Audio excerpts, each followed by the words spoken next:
Tadadam, tadadam. Merci pour ceux qui soutiennent la chaîne sur Tipeee. Et on va commencer l'épisode 4.3 de la fabrication des modules nomades. Donc là, vous voyez, je suis en train de mettre en place des languettes de polycarbonate qui vont être placées sur les deux modules d'angle pour me permettre de faire l'étanchéité liée à l'étape qui viendra bien après, qui sera celle de couler de la résine. Donc pour éviter d'avoir des embêtements, je place ces deux plaquettes, alors vous les verrez mieux un petit peu plus tard. Voilà, donc là j'utilise le pistolet à colle, donc c'est de la colle chaude, pour pouvoir fixer correctement les deux morceaux de polycarbonate qui ont été préalablement coupés en bandes de 5 cm de largeur.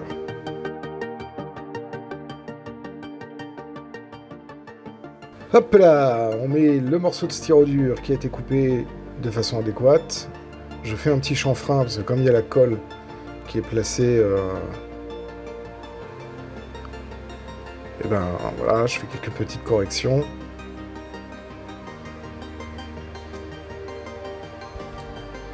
Alors ça n'a pas besoin d'être super top précis hein, à cet endroit-là, mais bon, faut quand même que ce soit propre, quoi. Voilà, quelques petites corrections, ce qui va me permettre de mettre la deuxième plaque.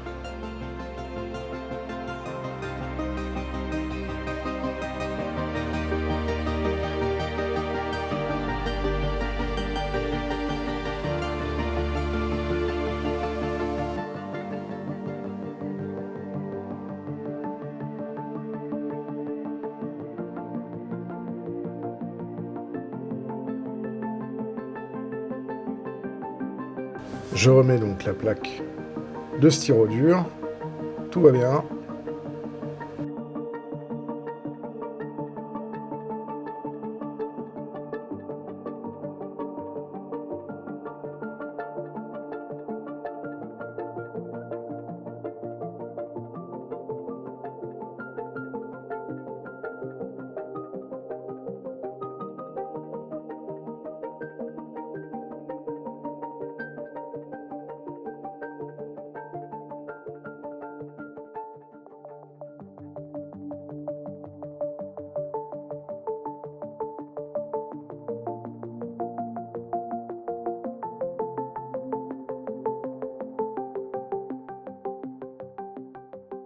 Et donc maintenant, je vais placer le deuxième morceau sur le bon module. Et toujours pareil, avec le pistolet à colle, encollé. Je m'aide du petit assaut de bois pour être bien perpendiculaire. Et une fois que c'est collé, je vérifie que tout se passe bien. Et je vais pouvoir mettre ma plaque de styrodure comme je voulais la mettre à la base. Donc je fais mes petits chanfreins pour avoir les derniers petits ajustements et qu'elle se mette bien. Encore un peu de vérification. Et là, c'est parti. J'en colle. Donc là, j'en colle sans forcément en mettre trop. Par brossage, c'est un peu simple, il n'y a pas énormément de choses à dire là-dessus. Faire ça proprement au pinceau, ça permet d'éviter d'en mettre trop ou pas assez, bien étalé et d'avoir une surface qui soit uniforme.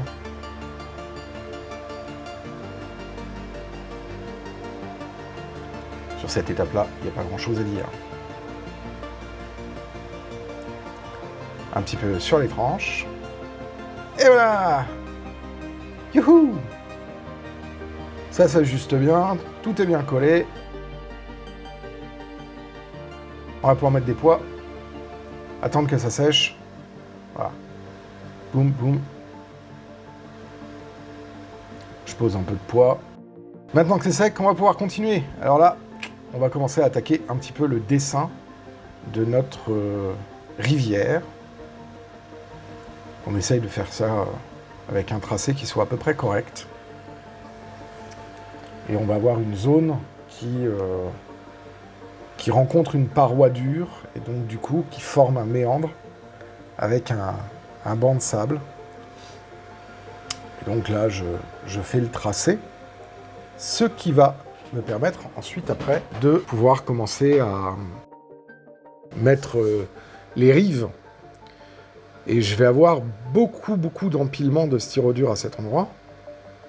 Donc, je vais commencer à faire mon tracé au fur et à mesure pour être sûr d'avoir une forme à peu près correcte. Alors là, j'aurais pu faire un patron, je ne l'ai pas fait, donc je l'ai refait à main levée.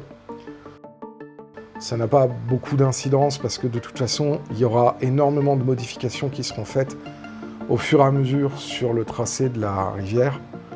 Donc si je ne suis pas sur la nouvelle pièce que je vais mettre exactement le même tracé que ce que j'ai dessiné en dessous, c'est pas trop grave parce que justement, il va y avoir beaucoup de modifications et donc c'est plus une indication que réellement un tracé définitif. Parce que vous verrez, il va y avoir beaucoup d'étapes où ça nécessitera des ajustements et des perfectionnements. Vous voyez là, je redessine à peu près.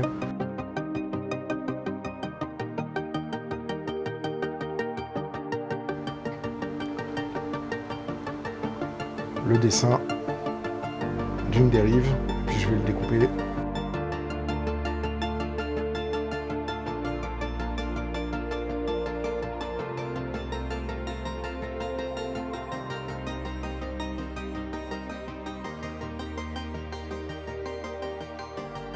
Et voilà, et là j'ai ma première pièce. Alors comme vous voyez, ça ne suit pas tout à fait, mais c'est pas grave, parce que comme je vous le disais, cette pièce-là, elle va être retaillée, et même une fois qu'elle sera collée, elle sera encore retaillée. Donc, faut pas trop s'exciter là-dessus, puisque de toute façon, le tracé définitif sera fait avec les différents ajouts qu'on va mettre, le lit de la rivière, etc. Donc là, c'est vraiment pour donner des masses.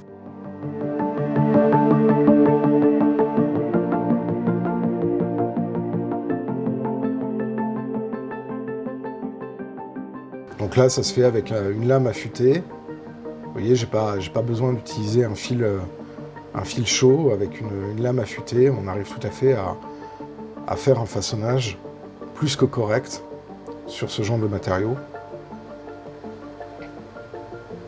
Donc, encore une fois, là, j'enlève une bonne partie pour éviter d'avoir à le faire plus tard. Mais j'aurais pu très bien coller la pièce sans faire mes modifications et faire les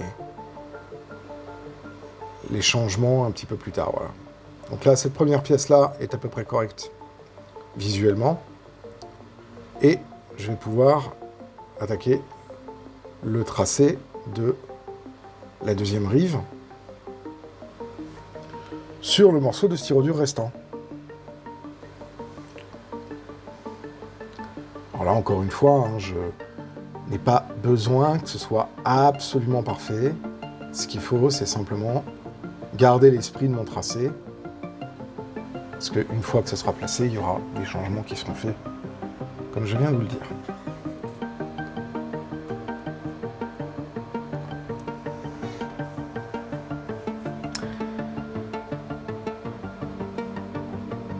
Je fais néanmoins quelques petites retouches, parce que c'est plus facile quand je manipule la pièce.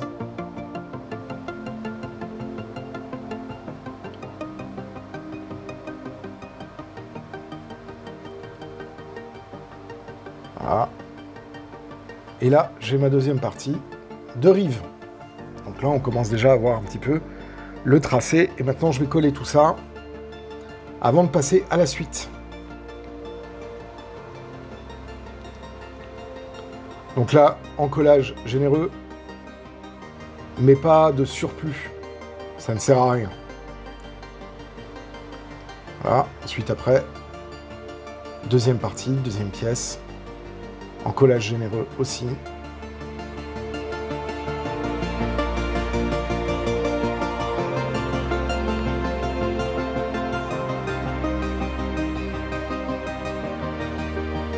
voilà, collage propre. Et maintenant, on va faire une dernière petite étape, c'est que aux endroits où j'avais mes 2 morceaux de polycarbonate, je vais utiliser de la colle pour faire les liaisons. Et ça ne se verra plus une fois qu'on aura mis tous les matériaux, etc. Mais ça me permet de m'assurer quand même une meilleure étanchéité et éviter que j'ai trop de résine qui viennent se mettre à des endroits où je n'ai pas envie. Là, j'ai chauffé un peu trop, donc je voulais m'assurer que tout était bon et qu'il n'y avait pas de déformation du polycarbonate. Je souffle un peu pour essayer de refroidir en surface la colle qui était très très chaude. C'est un peu le problème avec ces pistolets à colle, c'est que soit la colle n'est pas assez chaude, soit la colle est carrément trop brûlante. Voilà, donc là on a l'emplacement, ce qui va me pouvoir être utile pour la suite. Un patron de base. Donc là je commence à dessiner un petit peu mes rives, et donc les superpositions qu'il va y avoir sur mes morceaux de styro dur. Et là, je fais une chose assez importante, c'est-à-dire que je mets en place un brossage de colle dans le lit pour m'assurer en fait que les bords des pièces que je viens de rajouter sont correctement collés. Et donc ça va créer un film de colle qui, en séchant, va garantir un bouchage des interstices non désirables et éviter que la résine vienne se foutre entre les plaques de styro dur. Donc là, c'est simplement vraiment pour me donner un peu une sécurité supplémentaire. Et là, je continue à tracer mes lignes de relief. Et donc, je suis en train de me poser un petit peu la question de comment je vais gérer mes lignes de relief par rapport au niveau que je dois grimper. Parce que j'ai quasiment 14 niveaux de plaques de 2 cm pour pouvoir arriver au niveau 0. Donc ça fait pas mal. Alors vous avez remarqué qu'il y a une partie du module qui n'est pas équipée de ces plaques de styro dur parce que en fait, je vais avoir à cet endroit-là une structure porteuse qui va porter les 2 voies, donc la voie sur corniche et la voie en tunnel en pente. Et par conséquent, pour me laisser la place et éviter d'avoir trop de matériaux, à cet endroit-là, je vais avoir des chandelles qui vont supporter une plateforme en bois sur lequel sera mis les voies sur la corniche, plus avec le styro dur, l'élévation, la pente de 2% qui permet de pouvoir garantir ma pente en tunnel. Voilà, donc là je pose un morceau de styro dur qui va donc représenter le fond. Alors vous voyez, je me suis pas excité à suivre exactement la courbe de niveau parce qu'il va y avoir des ajouts qui vont être faits avec des moulages de plâtre notamment. Donc là c'est vraiment pour donner le fond de la structure. Donc je mets un peu des poids, je vais attendre que ça sèche et puis on va continuer avec la suite. Là maintenant, je vais poser sur l'autre module la deuxième plaque donc de 5 cm de large pour l'autre versant de la rivière, parce qu'effectivement quand je vais couler de la résine, il ne faut pas que la résine vienne entre les 2 modules, puisque les 2 modules doivent rester démontables. Donc pour ça, je mets une deuxième plaque de polycarbonate à cet endroit-là. Je n'ai pas besoin de faire un coffrage complet, parce que je n'ai qu'une seule sortie à cet endroit-là. Et j'en ai une de l'autre côté, mais que je mettrai plus tard. Ça, c'est pas trop grave. Donc là, je fais bien attention à ce que le pistolet de colle, le filet de colle que je mets, soit mis de façon uniforme pour ne pas avoir de risque de fuite à cet endroit-là. C'est très important, donc il faut faire ça bien et de façon vraiment très soigneuse.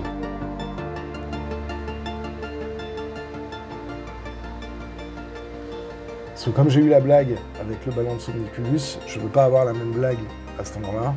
Donc je veux m'assurer que les 2 plaques de liaison soient absolument parfaites. De toute façon, ces plaques, elles seront ensuite après taillées, une fois que la résine sera coulée, elles seront taillées pour disparaître en fait dans la résine et elles ne seront plus visibles parce qu'elles seront complètement noyées dans le décor. Et là, elles me permettent de pouvoir faire une cuvette dans laquelle je vais pouvoir couler ma résine une fois que le lit de la rivière sera aménagé, etc., sans aucun risque de débordement.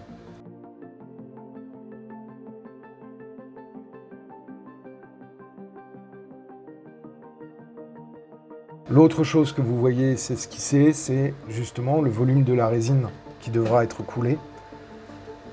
Et là, je commence déjà à avoir un peu un aperçu parce que malgré les différents aménagements, le volume qui est taillé dans le styrodure va plus ou moins correspondre au volume de résine qui va être mis en partant du principe que les matériaux vont quand même aussi absorber la résine. Donc je risque d'avoir sur la première passe de la résine un peu d'écoulement et de capillarité, d'absorption par capillarité de la résine.